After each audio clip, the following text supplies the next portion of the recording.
un placer cerrar este ciclo por el mes de la mujer de la mano de Yuyanik Boyadjian y con este tema que, bueno, al menos a nosotras nos ha tenido toda la semana informándonos, siempre en realidad a Yuyi, investigando, conociendo, aprendiendo, porque considero que es un aprendizaje lo que vamos a estar compartiendo desde este momento en adelante. Bienvenida, Engerui Yuyanik, a Audición Gomidas, con un tema quizás distinto al que te ha convocado en oportunidades anteriores.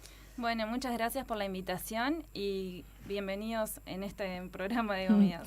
Recordamos que estaremos hablando sobre el rol de la mujer en la Fra Tashnaksutiun.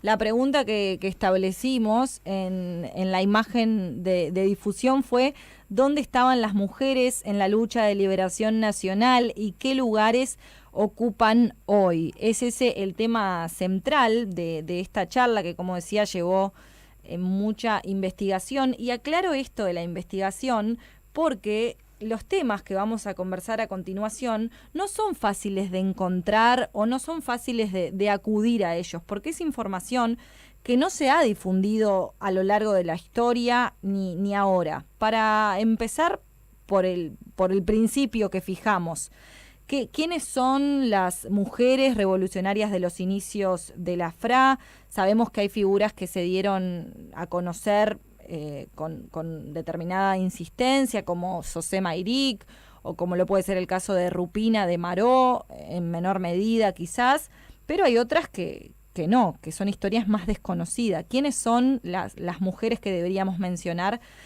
haciendo alusión a estos inicios?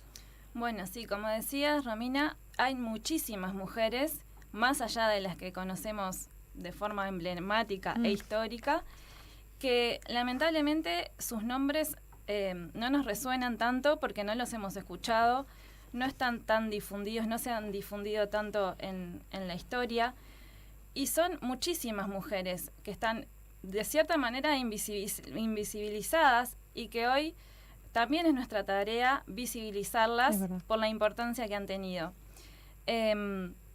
Hay un libro que escribió Sona Zeitlian, que es una homuí que es procedente del Cairo, que se llama Hay Ganoch Tero, el rol de la mujer armenia, en realidad el rol de la mujer armenia en la lucha de liberación nacional, y ella hizo un trabajo impresionante de investigación y se tomó la tarea de estudiar la vida de estas mujeres y publicarla, son más de 100. Este libro obviamente está en idioma armenio. No está traducido. No está traducido aún, pero sí está en proceso de traducción. Esperamos tenerlo pronto. Y esta tarea la está llevando a cabo la Engerui Graciela Kevorkian de Buenos Aires, así que es una tarea muy importante y bueno, en cuanto esté, lo vamos a tener. Una facilitación para llegar a esta información muy importante. Exacto. Bueno, y en este libro se nombran todas estas fedaís revolucionarias, que muchas eran maestras, educadoras, médicas, literarias, políticas. Y lo interesante es que también además eran de distintos estratos sociales. O sea, muchas eran intelectuales, otras eran obreras y además otras pertenecían a familias muy acaudaladas que después se volcaron a la ideología Tashnaktsagán y se volvieron revolucionarias. Una de ellas, que la quiero nombrar, es Tamara Atamian, que es la primera mujer revolucionaria armenia, la primera de todas. Tamara tuvo una influencia enorme en las que le siguieron, si bien ella murió en 1889, un año antes de la formación, de la creación de la Fra Tashnaksutiun, el legado que dejó marcó el camino de revolución para las mujeres que vinieron después y también para los hombres. Tamara nació en Tiflis, así como todos los primeros revolucionarios que pertenecían a la ciudad de Tiflis, que además de ser la capital de Georgia, era un centro armenio porque la mayoría de la población era armenia, y ahí había institutos de educación superior donde se formaban intelectuales, era como la cuna de los intelectuales, y ella desde muy joven integró otras agrupaciones revolucionarias que existían en la época.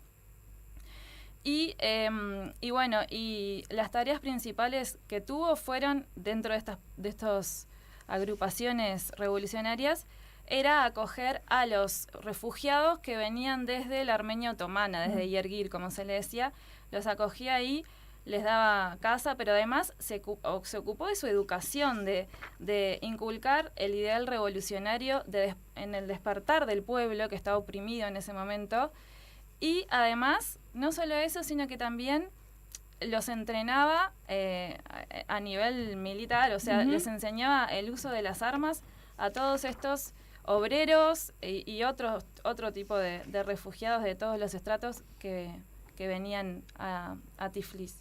Un rol importante y de liderazgo también al ser quien enseñaba. Totalmente de liderazgo. Después ella muere joven, lamentablemente se contagia de tuberculosis y murió un año antes de la como dije, la formación de la FRA, pero su legado marcó la historia y es una mujer de la que yo por lo menos no había escuchado hablar demasiado, y es importantísimo su abriría el rol una puerta para quizás las mujeres que vamos a escuchar ahora, ¿no? Exactamente. Bueno, otra de estas revolucionarias muy importantes fue la hermana de Tamara, la hermana menor Xenia, que también era de Tiflis obviamente, y que sí llegó a integrar la Fratash Naxutiun porque era menor y la sobrevivió a la hermana en varios años. Ella fue reclutada por Simón Zabarian para ser maestra, se fue de Tiflis a la Armenia otomana, pero eso duró poco porque la capturó el gobierno otomano porque la acusó de revolucionaria y fue expulsada prontamente. Pero cuando vuelve a Tiflis, enseguida, una cosa que no dije, que apenas se formó la Fratash Naxutiun, ella ya ingresó a las filas, y cuando vuelve a Tiflis integra el Gomidé por muchos años. Ya en esa época integra el Gomidé de Tiflis. Y además... El primer Gomidé sería. No sé si el primero, pero de los primeros seguro. Y además, el Bureau directamente le encomendaba a ella tareas estratégicas, muchas veces secretas, que, o sea, le otorgaba total confianza y que ella desempeñaba de manera muy, o sea, con mucha responsabilidad y con mucha cautela y con una capacidad imponente. Y además se habla del respeto que imponía en los hombres. No solo en los hombres armenios, sino también en el enemigo en esa época. ¿Cómo sería eso? Bueno, se habla de que no solo Xenia, sino también con otras mujeres, lo que pasaba era esto, me parece muy interesante. Tanto Sosema Irik, además, como Rupina fueron felicitadas y reconocidas por el enemigo. Sosema Irik en el momento en que Serope es apresado, muere y después le cortan la cabeza y ella también fue herida, el turco otomano que estaba responsable de ese ataque la acoge y le dice a su escuadrón, digamos, que esa mujer tenía un valor impresionante, que la cuidaran, que la curaran y que merecía un respeto. Wow. Y con Rupina lo que sucede es que, como es más popularmente conocido, Rupina tuvo un rol importantísimo en la toma del Banco Otomano, en la conformación de los explosivos de la bomba. Ella tenía conocimientos matemáticos y convenció a Cristapor, que era era el responsable, para su participación y para que la eligieran como ejecutora. Cuando en ese momento los ejecutores eran elegidos al azar, no se nombraban, pero ella insistió hasta que logró que la sumaran al equipo. Bueno, después la bomba falla, el atentado no sale como fue esperado, pasan un montón de incidentes, Cristapol muere en la primera prueba en la que falló. Pero años después de esto, o tiempo después, ella se encuentra con Talet Pasha cuando volvía a Tiflis en el viaje, y Talet Pasha, años antes del genocidio, esto fue en 1906, la va a saludar y la felicita y le dice que Talet Pasha en ese momento era el representante de los jóvenes turcos, le dice que ella les había marcado el camino que no habían podido lograr los jóvenes turcos y que iban a seguir su ejemplo. O sea, como reconocimientos de ese tipo, no solo de hombres, sino del enemigo, hacia mujeres revolucionarias Igual armenias. pienso, no sé, seguramente esos reconocimientos por parte del enemigo, que es algo que nunca había escuchado, ¿será que se daba solo cuando eran mujeres las que ocupaban este cargo? Quiero decir, no me imagino a Taliat Payá felicitando a un hombre armenio. Bueno, no sí. lo sé, ¿no? Pero digo, podría ser. Podría ser, pero el hecho de que fueran mujeres Sí. es sorprendente, y si nos enmarcamos en esa época, mucho más. Mucho más. Y sobre todo, información totalmente desconocida, bueno, ¿no? y de Genia, que era de la mujer que estábamos hablando, también se decía que imponía un respeto entre los hombres por su personalidad. Ella fue en Gerují hasta su muerte. Hay varias que vos, ¿a quién nombrabas que era maestra? Genia era maestra también, y educadora. No es la primera mujer de la época, mujer revolucionaria que escucho que era maestra. Incluso, además de ser maestra, tanto ella como Tamara, su hermana, en aquel momento fueron universitarias, se fueron a Moscú. Sí, es un montón. Y entraron en la universidad. Bueno, Rupina también, Rupina se recibió de médica años después. Ya en esa época había mujeres universitarias, en los fines del siglo XIX. Sí. Yuyi, 1918 se funda la primer república de Armenia. ¿Qué rol tiene la mujer en este entonces, tanto fuera como dentro de la FRA? Bueno, nosotros en el 18 se funda la República de Armenia, la primera, y en el 19 ya se organiza el Parlamento armenio con la integración de 3 mujeres parlamentarias. En esa época, en 1919.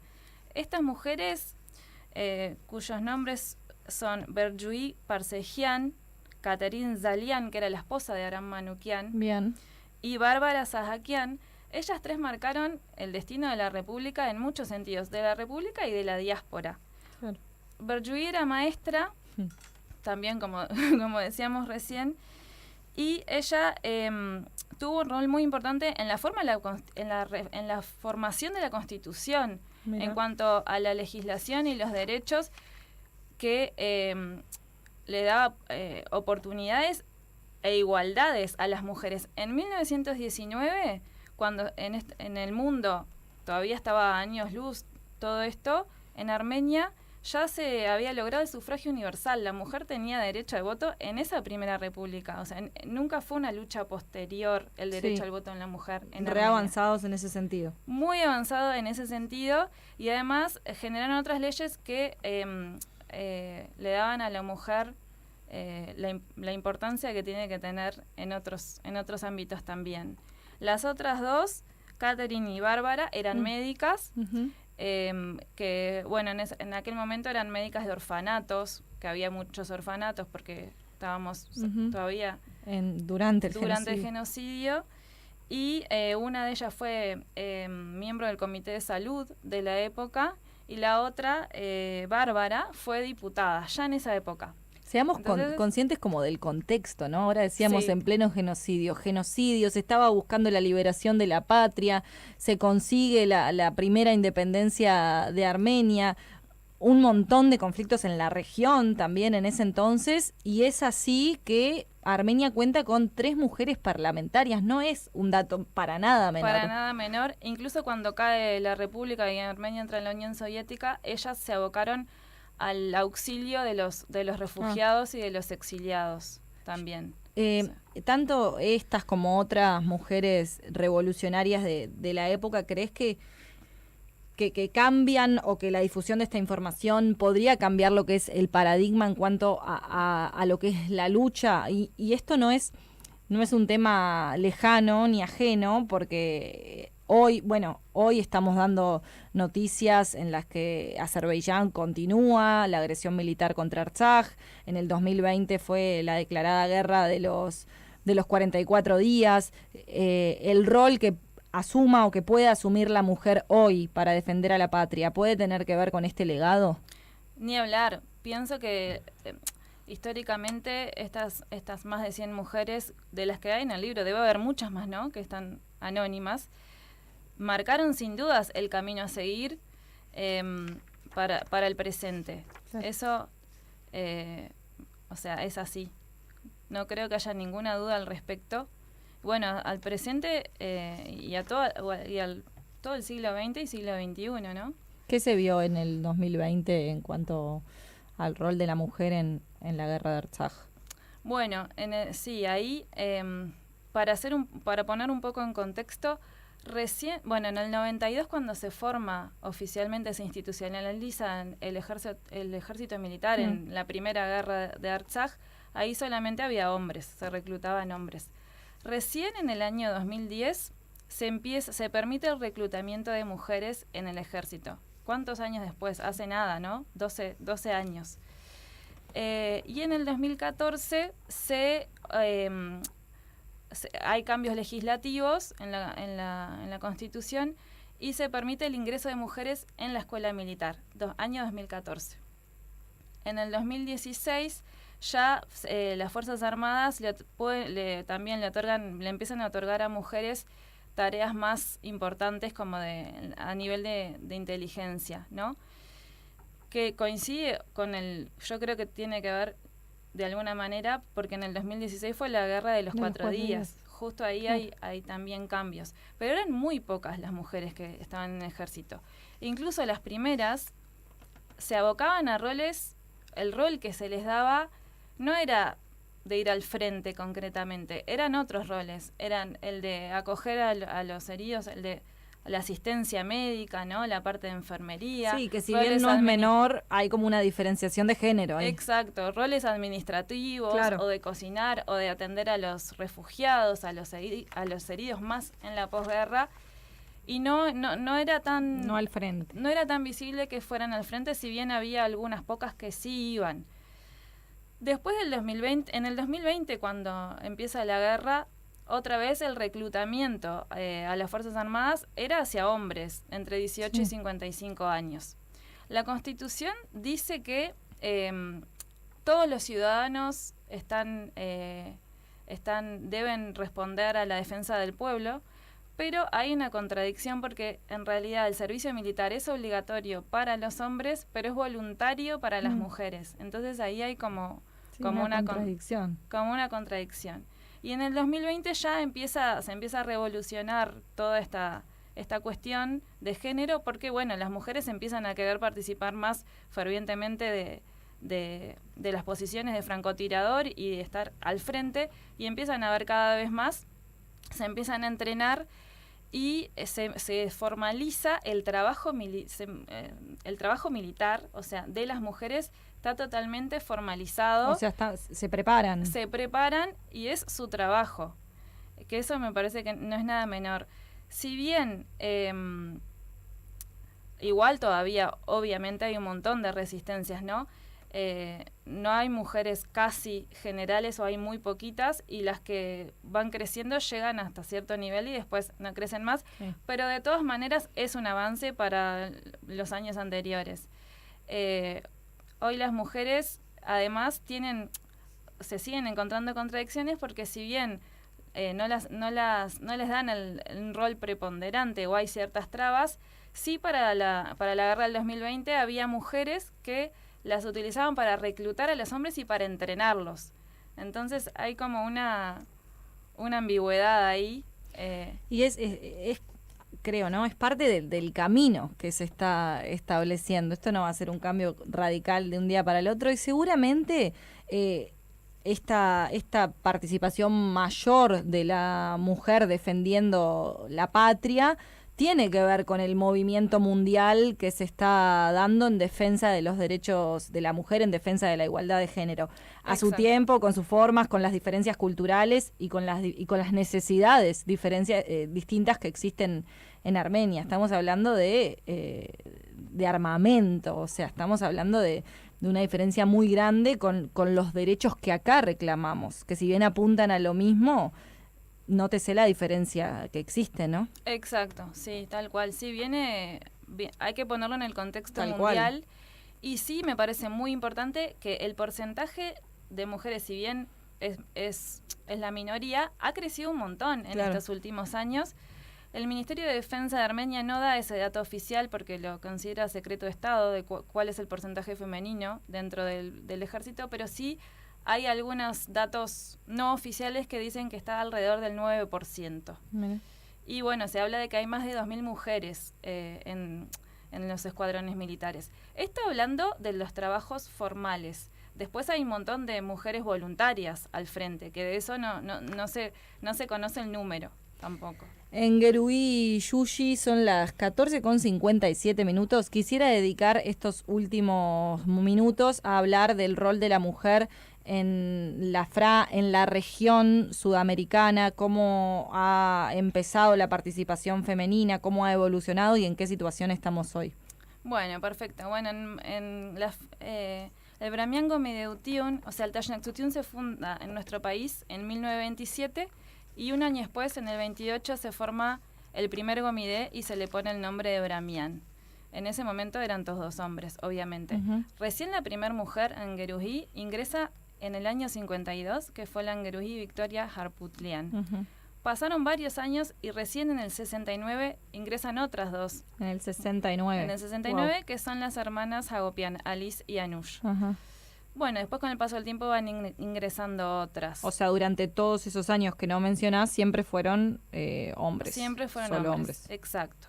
Y a nivel de la dirigencia, vamos a decir, de nuestra Gomideutiun, recién en el año 2008 ingresa la primer mujer como al Gomide, al Bramián Gomide, que era la Gerují Diana y Tutmazian. Y 2008. En el año 2008, antes de eso, la Gerují Alice Hagopian había participado como secretaria. Bien. Si bien no integraba al Gomide directamente, hacía el trabajo de secretaría durante muchos años, antes del 2008. Y bueno, y después también la Gerují Diana fue la primera mujer de la región que integró el Getronagán Gomide en el año entre el 2010 y el 2012. Y nuestra Gerují Arpi, o Yayanian, fue la primera mujer que fue Hertaba Uji, o sea, que fue presidenta del Gomide, no solo de nuestra filial, sino de toda la región, de todo el Yorkshire. Hace 2013, 2014. O sea, fue la única también hasta ahora. Fue la única... la Gerují Isabel Koyumjian también fue Hertaba Uji después. Claro, sí. Es verdad, recientemente. Recientemente, bien. Exacto. Sí, me mareé con el Getronagán Gomide, no, estábamos hablando de el Bramián. Del Bramián. Gomide, sí. Bien. Así que tenemos, digamos, por lo que podemos visualizar, ¿no? En cómo está conformado hoy el Gomide y demás, podríamos decir que estos cambios o esta incorporación de la presencia femenina como debe ser, que existe hoy, se empezó a abrir este camino hace muy poco. Hace muy poco. Y con pocas figuras femeninas. Hasta ahora, digamos, en el camino hubo pocas. Exacto. Y también en la Asamblea General del Bureau anterior a la última que hubo, o sea, en la anterior, se votó que debía haber una cuota femenina a nivel de los cargos dirigenciales.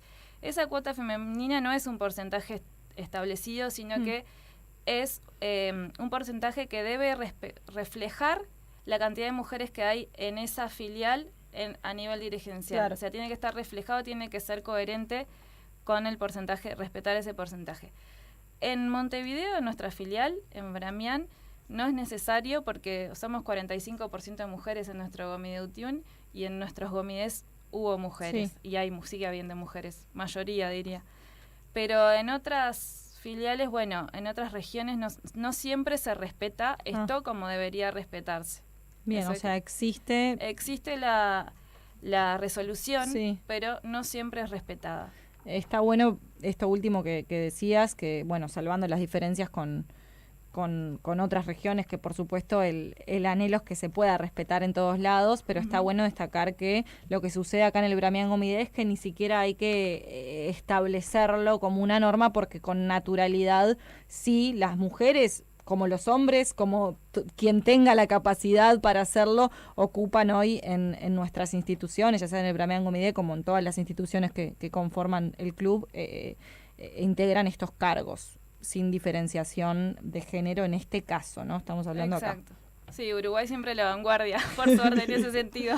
Obvio, no es un tema menor porque existe la preocupación de lo que sucede en otros lados, pero al menos desde aquí podemos decir esto. Y marcar el ejemplo, ¿por qué no? Tal cual, sí. Como lo han marcado las antecesoras, ¿no? Esto es muy importante porque lo mismo que decíamos de las mujeres de los inicios y previo a los inicios de la FRA, que abrieron un camino para las que siguen, lo mismo sucede acá, sucede en todos los ámbitos, ¿no? Por eso es tan importante pelear por ocupar esos lugares. Exacto, sigamos peleando. Gracias, Yuyi, nos quedamos con eso y cerramos de esta forma el mes de la mujer en Audición Gomidas. Nos reencontramos mañana, Lucy, nos despedimos nosotros.